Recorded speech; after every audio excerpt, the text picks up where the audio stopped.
Okay so एक नया चेहरा। चेहरा तो वही है, चश्मा नया है तो चेहरा भी नया लग सकता है।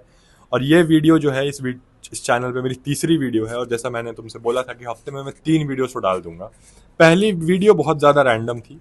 दूसरी वीडियो में एक छोटी सी 3 मिनट की वार्तालाप थी बिहार को लेके, क्योंकि मैं खुद एक बिहारी हूँ, तो बिहार में और क्या सुधार हो सकता है या क्या बिहार को चाहिए, वो 3 चीज़ें वो मैंने डाली। जाके वीडियो देख लेना अगर तुम्हारा मन करे तो।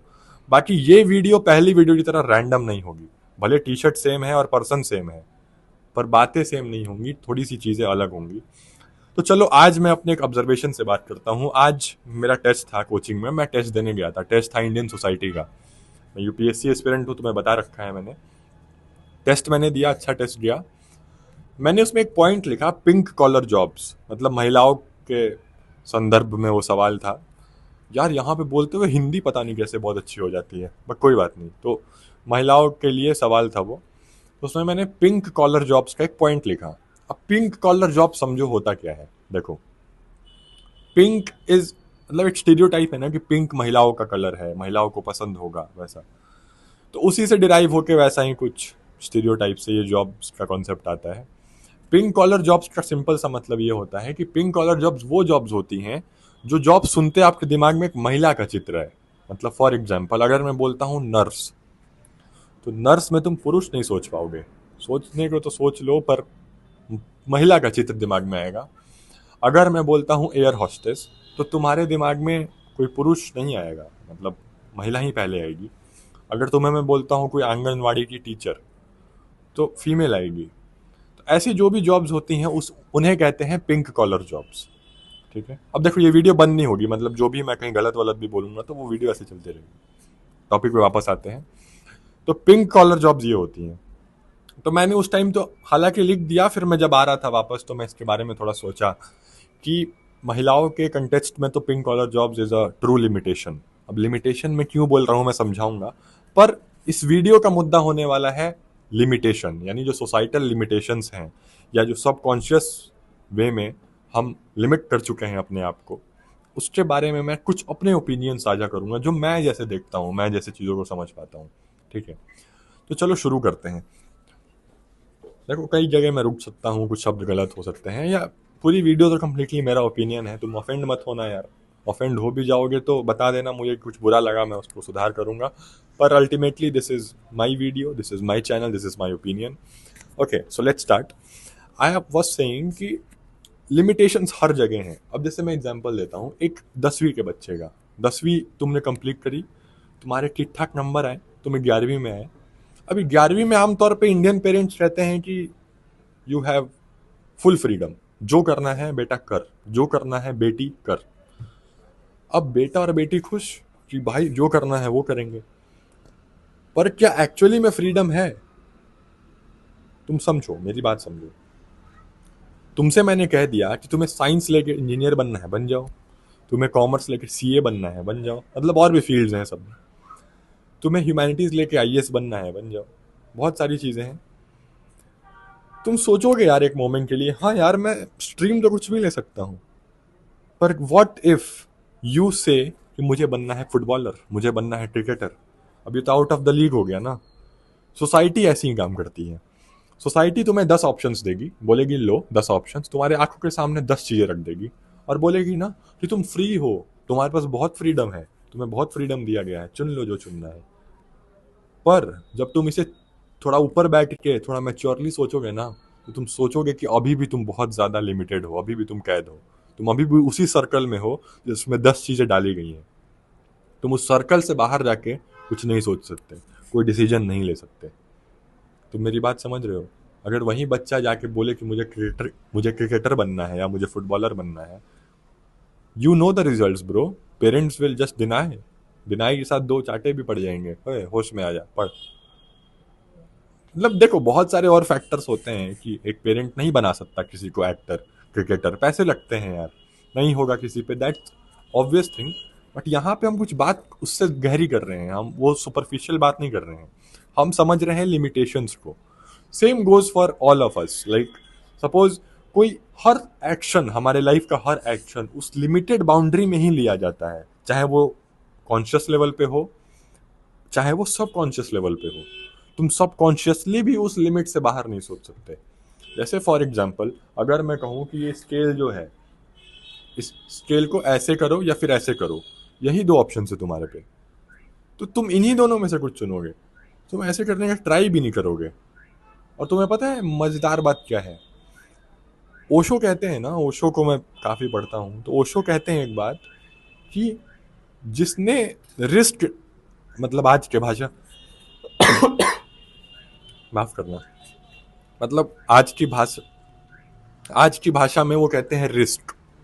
एग्जाम्पल दे रहा हूँ, तो वो कहते हैं कि जब तक तुम नए प्रयोग, नए एक्सपेरिमेंट्स करोगे नहीं, तब तुम खाक जिंदा हो। अगर तुम वो चीजें नहीं कर रहे हो तो मतलब तुम ऐसी जिंदगी इमेजिन करो जहाँ पे तुम सारे काम डेली डेली कर रहे हो, वहीं उठना, वहीं किचन में जाना, वहीं जाके फिर सोना, फिर उठना, खाना, सोना।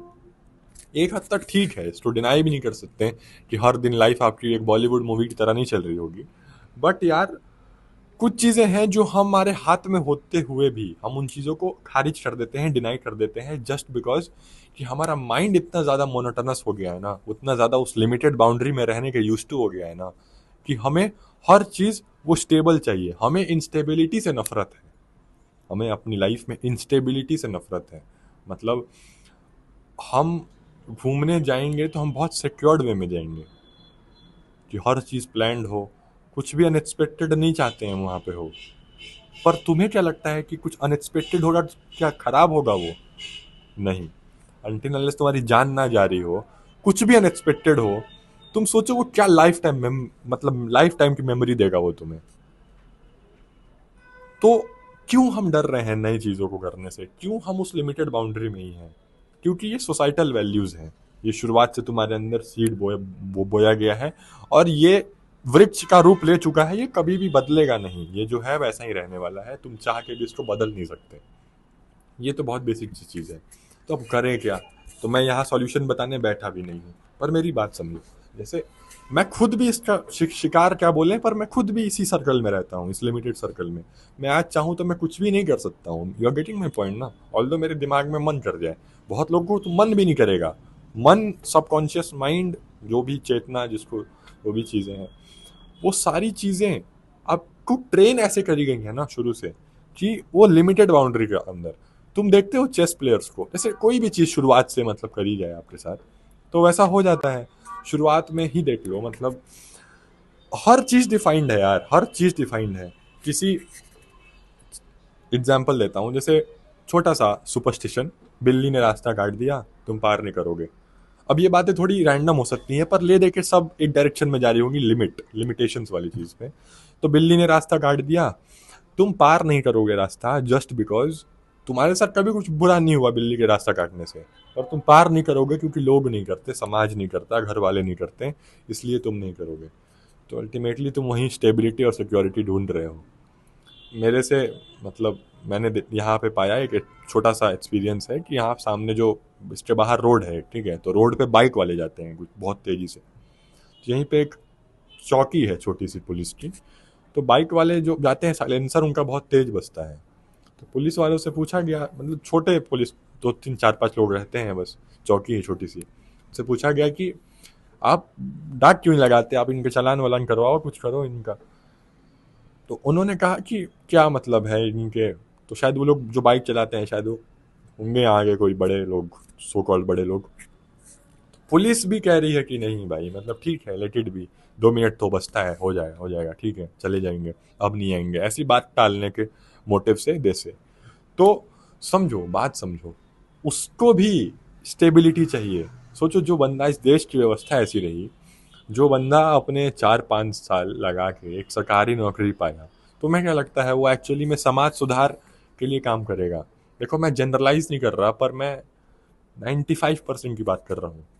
तुम्हें क्या लगता है वो एक्चुअली में वो रिस्क लेगा जब वो अपने परिवार का पेट पालने वाला अकेला है, और जिसने 6 साल काम करा है, 6 साल मेहनत करी है, तब जाके उस नौकरी पर बैठा है? तुम्हें लगता है कि वो नौकरी का जो पर्पस है वो भी सर्व हो पाएगा? नहीं हो पाएगा। देखो ये हार्श ट्रूथ है। अल्टीमेटली बात ये हो जाती है ना कि वो बंदा भी यहीं स्टेबिलिटी, यहीं सिक्योरिटी सीख कर रहा है कि ठीक है भाई, लाइफ जैसी भी है चल रही है, कोई इशू नहीं, इसमें अब कुछ और भसड़ नहीं मचाएंगे हम अपनी लाइफ में, जो चल रहा है चलने दो।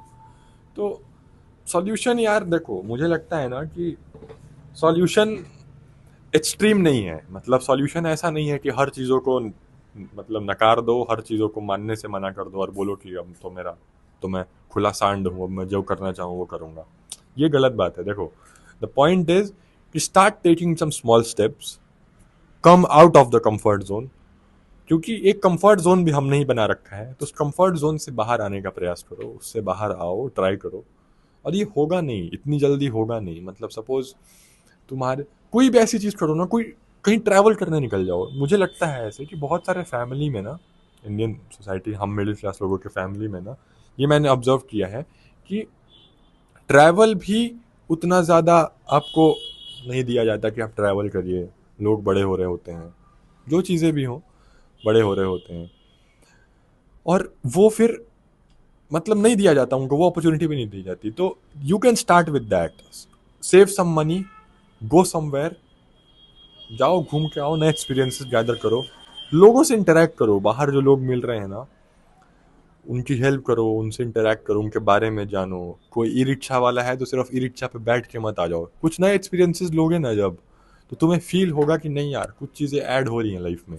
मतलब अब ये सिर्फ लिमिटेड पर्सपेक्टिव नहीं है, क्योंकि तुम्हें जो सिखाया गया वो तुम्हारे परिवार, तुम्हारे व्यवस्था, तुम्हारे समाज ने सिखाया।